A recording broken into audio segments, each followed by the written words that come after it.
Mesdames et messieurs, bonsoir. Bienvenue à cette nouvelle édition du journal télévisé de votre chaîne privée, la CLTV. Tout de suite, les principaux titres de cette édition.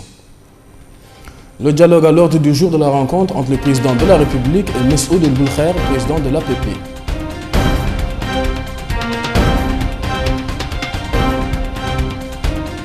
Tous les membres du gouvernement ont fait leur déclaration de patrimoine devant la commission de transparence dans la vie publique, selon le ministre de la Justice. L'entraîneur Corentin Martins dévoile sa sélection à une semaine de la rencontre avec la Gambie.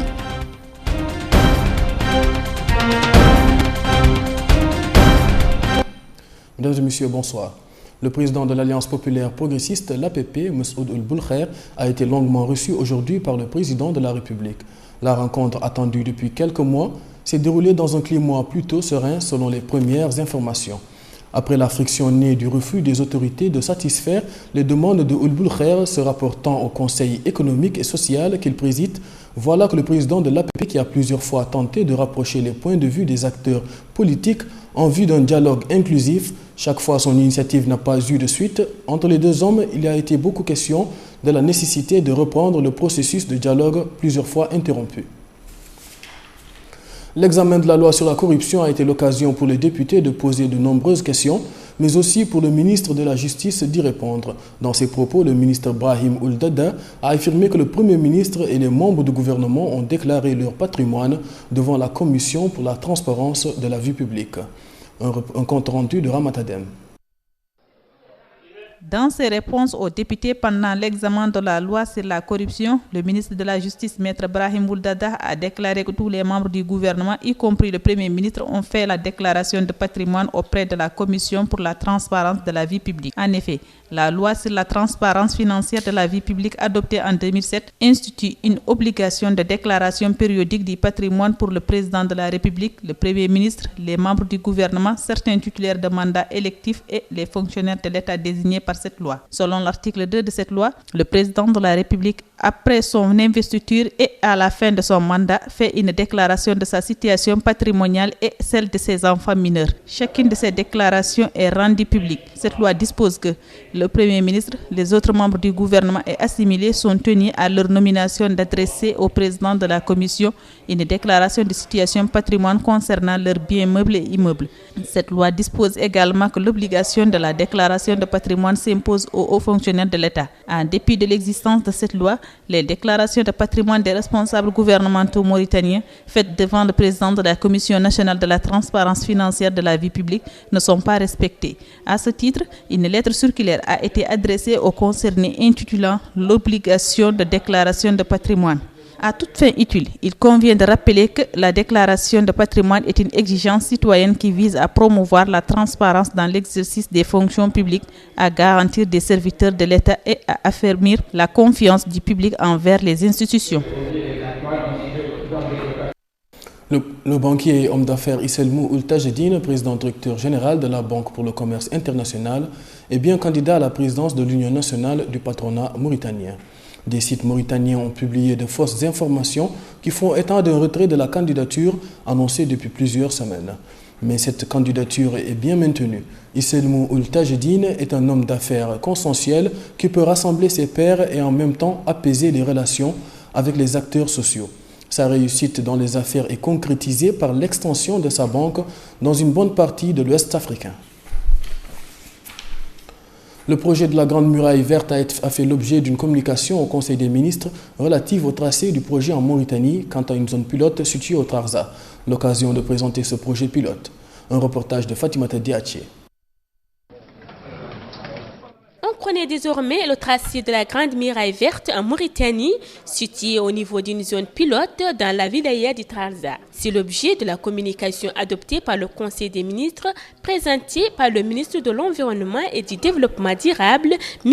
Hamedi Kamara. La fixation de cette zone et son tracé est conforme aux recommandations de l'étude d'identification réalisée à cet effet. Le ministre de l'Environnement et du Développement durable a souligné l'importance de ce projet et les différentes phases accomplies en s'appuyant sur des statistiques sur la zone pilote ciblée par le projet. Vous savez, il y a de cela une année, j'ai eu à présenter devant vous une communication qui était relatives à la stratégie et au plan d'action de façon globale, c'est-à-dire au niveau national. Mais aujourd'hui, le document qui a été présenté, c'est un document qui est relatif au tracé de la wilaya du Trarza. Donc, cette communication, comme vous le savez, il était question qu'on fasse une zone pilote, à l'instar de tous les pays qui sont membres de l'Agence panafricaine de la Grande Mer Verte, en préparatif du Conseil des ministres qui aura lieu dans les plus brefs délais au niveau de l'un des pays qui sont membres de l'Agence panafricaine de la Grande Mer Verte. Donc chaque pays devait, lors de ce conseil, présenter un document pour les zones pilotes. Donc la Mauritanie a eu à décider maintenant de faire un rapport définitif sur la zone de la wilaya du Trarza. Il faut dire que la Grande Muraille Verte pour le Sahara et le Sahel est un projet développé en 2010 par l'Union africaine pour affronter les effets préjudiciables tant socio-économiques qu'environnementaux de la dégradation des terres et de la désertification dans cette zone frappée depuis des années par la sécheresse. Le projet a pour mission la coordination et le suivi de la réalisation d'une barrière verte de protection contre l'avancée du désert et de contribuer au développement durable sur la bande sahélo-saharienne. Cette initiative a pour objectif aussi d'améliorer la sécurité alimentaire et les moyens d'existence de populations du Sahel et du Sahara, de contribuer à l'adaptation au changement climatique et à l'atténuation de ses effets. Rappelons que cette initiative est créée par le Burkina Faso, la République de Djibouti, l'État d'Érythrée, la République démocratique fédérale d'Éthiopie, la République du Mali, la République islamique de Mauritanie, la République du Niger, la République fédérale du Nigeria, la République du Sénégal, la République du Soudan et la République du Tchad. Pour la deuxième fois consécutive, le concours de recrutement de 118 employés par la Sonelec est reporté à une date ultérieure. La première fois, le concours a été reporté du 13 au 20 mars. Cette fois-ci, le concours est désormais prévu le 17 avril prochain. Après examen des dossiers, plus de 500 dossiers ont été éliminés à cause de la clause concernant les 2 ans d'expérience exigés. Pour la Sonelec, cette expérience permettrait de recruter un personnel fonctionnel immédiatement. Mais à y regarder de près, il est difficile d'imposer aux jeunes diplômés mauritaniens une expérience surtout de 2 ans et plus. Après concertation avec les autorités concernées, la Sonelec a décidé d'enlever cette clause des conditions de candidature. C'est pourquoi le concours a été repoussé au 17 avril pour permettre à tous ceux qui n'avaient pas déposé ou dont les dossiers avaient été rejetés pour le manque d'expérience de jouir de la possibilité de participer au concours. Le sélectionneur mauritanien Corentin Martins a dévoilé les noms de la formation qui doit affronter la Gambie vendredi prochain. Il s'agit de 24 noms, dont 12 évoluent dans des championnats extérieurs. La sélection est ainsi composée parmi les gardiens. Nous avons Boubacar Salek Salahdine du FC Tarak Zena, Brahim Suleiman de l'ASC Exar, Sirou Silla du FC Gobelin de la France. Parmi les défenseurs, nous avons Oumar Ndiaye du FC Mantois de la France, Abdulba du RC Lens de la France, Bakary Ndiaye du FC Tarak Zena, Ali Abeid de Levante UD d'Espagne, Mustafa Diaw du Fondia FC d'Oman, Mamadou Wad du FC Nouadhibou et Hamza Jafar du SM Caen de la France. Parmi les milieux, nous avons Moussa Sidi Bakayoko de l'ASC Concorde, Yali Mohamed Delahi du FC Tarak Zena, Diallo Guidilei de l'ASC Nancy de la France, Khassa Kamara du Skoda Xanthi de la Grèce, Takulia Den du FC Tarak Zena, El Hassan El Ide de Levante UD, Abdoulaye Siley du FC Tarak Zena et Moussa Samba Abdullahi du FC Tarak Zena. Parmi les attaquants, nous avons Ismail Diakité de Nahda en Arabie Saoudite, Cheikh El Khalil Ahmed du CS Constantine d'Algérie, Mamadou Ndiako Nias du FC Nouadhibou, Babakar Salem Bagheli du ASC Exar, Abdoulaye Soudani du Stade tunisien, Mortar Sidi Salem de la SAC Concorde. Place à l'actualité internationale avec El Alia Abbas, Cheikh El Hadrami. La campagne électorale de la présidentielle du 20 mars au Congo-Brazzaville s'est achevée aujourd'hui. Place donc ce 18 mars au dernier meeting pour les 9 candidats en lice. Pendant 2 semaines, la campagne électorale s'est déroulée sans incident majeur. On reconnaît les différentes parties, même si du côté des adversaires du président sortant, on dénonce certaines entraves. Toutefois, il y a une réelle avancée contrairement à la campagne du référendum d'octobre 2015. Reste maintenant le déroulement discrutant. pour faire face aux fraudes éventuelles des 5 candidats INU contre Denis Sassou Nguesso ont mis en place leur propre commission électorale technique pour surveiller les scrutins. Michel Kafando, l'envoyé spécial de l'Organisation internationale de la francophonie au Congo, redoute des troubles post-scrutin en cas de trop grande différence entre les résultats publiés et ceux compilés par l'opposition. L'opposition, de son côté, déclare qu'une victoire de Sassou au premier tour n'est pas possible. Alors que son candidat se trouve actuellement en France pour des soins, l'opposition n'a pas changé sa ligne de conduite. Pas question de participer au second tour de la présidentielle.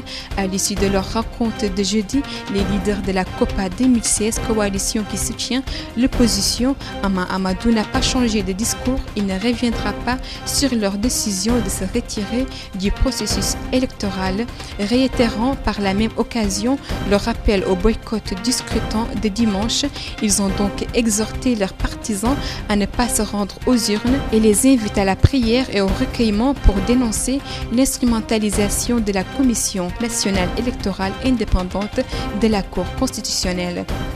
Simone Gbagbo, l'ex-première dame ivoirienne, comparaîtra le 25 avril devant la cour d'assises pour crimes contre l'humanité. Les avocats de Simone Gbagbo avaient introduit un pourvoi en cassation contre la décision de la chambre d'acquisition. Ce jeudi, la Cour suprême l'a rejeté. L'ex-première dame ivoirienne sera renvoyée en jugement, cette fois pour crimes contre l'humanité. Simone Gbagbo avait été condamnée une première fois à 20 ans de prison en mars 2015 pour attentat contre l'autorité de l'État. Sa seconde comparution est donc prévue au mois d'avril. La Cour pénale internationale s'est heurtée au refus du gouvernement ivoirien de transférer Simone Gbagbo à La Haye. Début février, le président Alassane Ouattara a affirmé qu'il n'enverrait plus d'Ivoiriens devant la CPI puisque la justice est désormais opérationnelle et capable de donner des jugements équitables. À cette édition que j'ai eu le plaisir de vous présenter, retour sur les principaux titres de ce journal. Le dialogue à l'ordre du jour de la rencontre entre le président de la République et Mous'Oud Boulkhair, président de l'APP.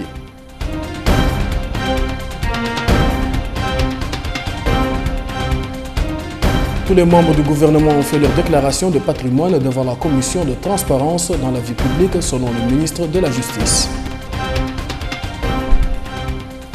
L'entraîneur Corentin Martins dévoile sa sélection à une semaine de la rencontre avec la Gambie.